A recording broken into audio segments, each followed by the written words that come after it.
अगर हमारा भूगोल पूरी तरह बदल जाए और जिस अफ्रीका महाद्वीप को हम आज एक अखंड नक्शे पर देखते हैं वो बीच से टूटकर दो अलग टुकड़ों में बट जाए और उनके बीच एक विशाल समंदर पनपने लगे, तो ये धरती के भविष्य की सबसे बड़ी और विस्मयकारी वैज्ञानिक घटना होगी।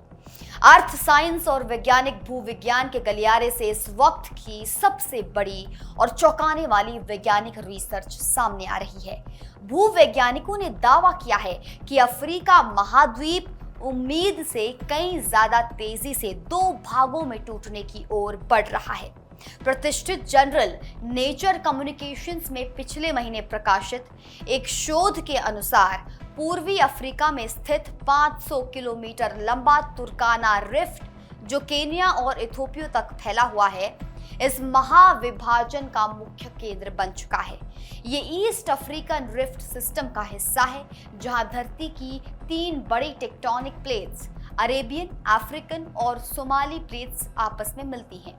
शोधकर्ताओं के मुताबिक इनमें से दो प्लेट्स हर साल करीब 4.7 मिलीमीटर की रफ्तार से एक दूसरे से दूर खिसक रही हैं।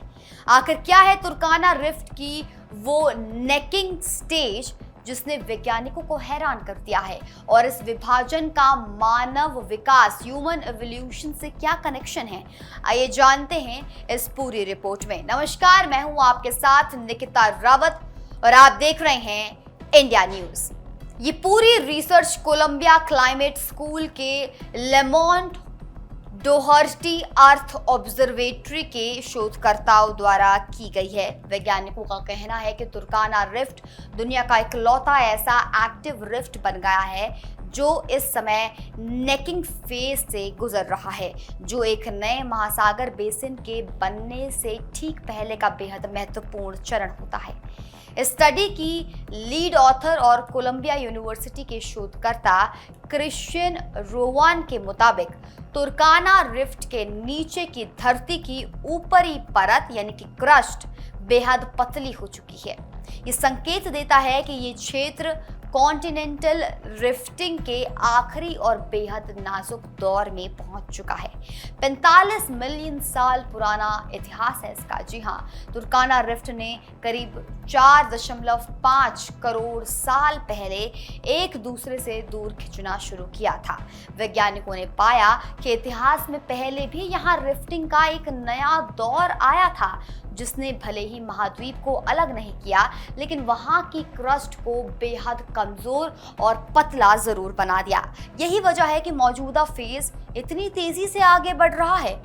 घबराने की जरूरत बिल्कुल नहीं है दर्शकों। इससे पहले कि आप पैनिक करें, ये समझ लीजिए कि ये पूरा बदलाव जियोलॉजिकल टाइम यानी कि भूवैज्ञानिक समय के अनुसार हो रहा है।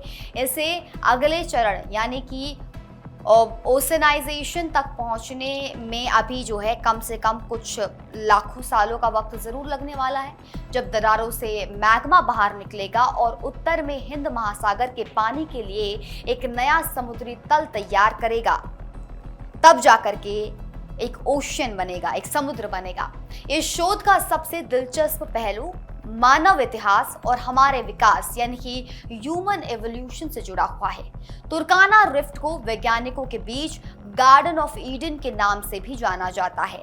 पिछले 40 लाख सालों के शुरुआती इंसानों के 1200 से अधिक जीवाश्म अकेले इसी तुर्काना रिफ्ट से मिले हैं। ये पूरे अफ्रीका में पाए गए कुल मानव जीवाश्मों का 1/3 है। फॉसिल्स के संरक्षण की बात की जाए तो वैज्ञानिकों का मानना है कि करीब 40 लाख साल पहले इस इलाके में हुई भारी ज्वालामुखी विस्फोटों के बाद यहाँ महीन कणों वाले जो सेडिमेंट्स है, तलछट हैं, वो तेजी से जमा होने लगे। इसी भौगोलिक स्थिति ने शुरुआती इंसानों के फॉसिल्स को लाखों सालों तक सुरक्षित रखने में सबसे बड़ी भूमिका निभाई।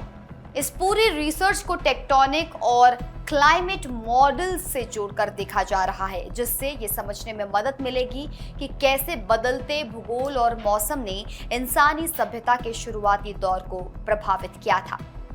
एक साइंस जर्नलिस्ट के तौर पर अगर मैं इस अद्भुत खोज का विश्लेषण करूं तो ये रिसर्च हमें याद दिलाती है कि हमारी पृथ्वी कोई स्थिर ढांचा नहीं है, बल्कि ये लगातार बदल रही है।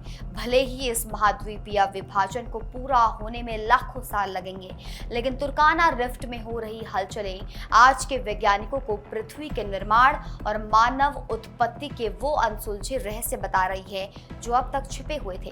आपको क्या लगता है, क्या प्रकृति के इन विशाल बदलावों को पूरी तरह समझ पाना इंसानी समझ के दायरे में है? अपनी राय नीचे कमेंट सेक्शन में जरूर साझा करें। जय हिंद।